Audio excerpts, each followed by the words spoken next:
2024 is shaping up to be another year of change in wealth management. And so I'm joined by the godfather of fintech himself, Joel Bruckenstein, to talk trends. Joel, welcome. Thank you. You like that intro? I love it. All right, so let's dive right into it. Lots to talk about, obviously. Like I said, 2024, another monumental shift in our industry, particularly around AI. So let's dive into that a little bit. What are you seeing? What are the use cases there? Are we just scratching the surface? Are we at a tipping point? Where are we? I think we're very early in the game. I think the main impediment to really the adoption much more broadly of AI is regulatory concerns.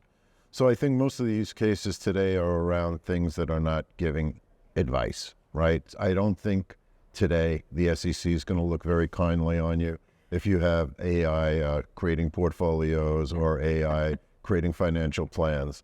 But there's a lot of other things, you know, on the client service side, on the workflow side, on the business side of things that you can do today.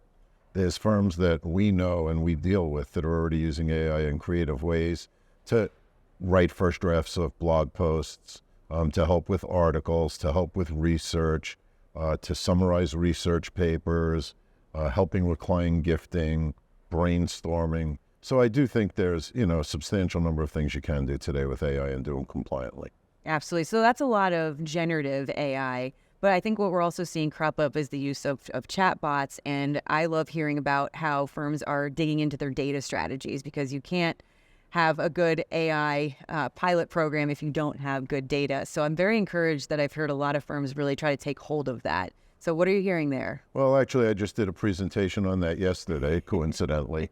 And, you know, there's really three legs to the stool, right? You need data, which all advisors have plenty of, but you also need cybersecurity, because if you're going to have the data, you got to protect it, right? And then you can layer AI on top of that to get business intelligence and, you know, to really mine your data in creative ways and create intellectual property.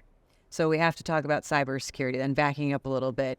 I know in the T3 study, it's something that you cover every year, and it's the adoption rates are still, they're starting to increase, but it's still pretty low. So how do we continue to beat that drum and tell advisors this needs to be top of mind? Yeah, I mean, I think it's education. If you look at the progression over the last 5 years, I think we've gone from about 18% adoption to 25, 26% adoption, which is good, but it still means almost 3/4 of advisors had never engaged with a third-party cyber expert.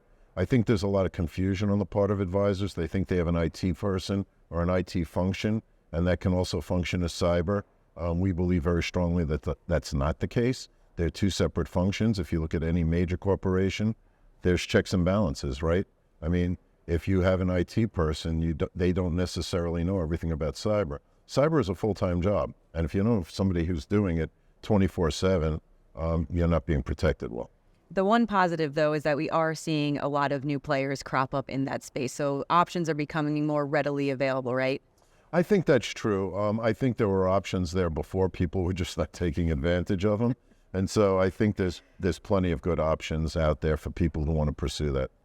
Absolutely. And so we're obviously here at the Advyzon conference, their inaugural conference, which is very exciting for them. So we have to talk about the all-in-one platform. They have built it from the ground up. They've put the user experience at the center of everything that they do. What is it about Advyzon that makes them so unique in this industry? Yeah, I don't know that they're unique in the industry, but I do think that if you look at look at our statistics, people are getting frustrated, advisors are getting frustrated, the integrations are never as good as they want them to be, and so the pendulum is swinging back a little bit to an all-in-one solution. I think what makes Advyzon unique is they were built from the ground up that way. It's a lot more modern technology than some of their competitors, simply because they started later than a lot of their competitors. And I think they really have a very good focus on the user experience. So they really do try and simplify things for advisors and make their jobs easier. And I think that's why they're gaining a lot of new converts. And if you, again, look at the T3 Inside Information studies, they're one of the highest rated companies in the whole study every year on user satisfaction. And user satisfaction is really a leading indicator in most cases of who the up-and-comers are.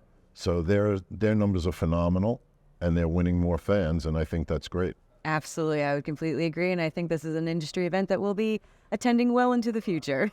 Certainly seems that way. So far, so good. Absolutely. Well, Joe, thank you so much for your insights. Thank you. wealthmanagement.com. I'm Shannon Rossick.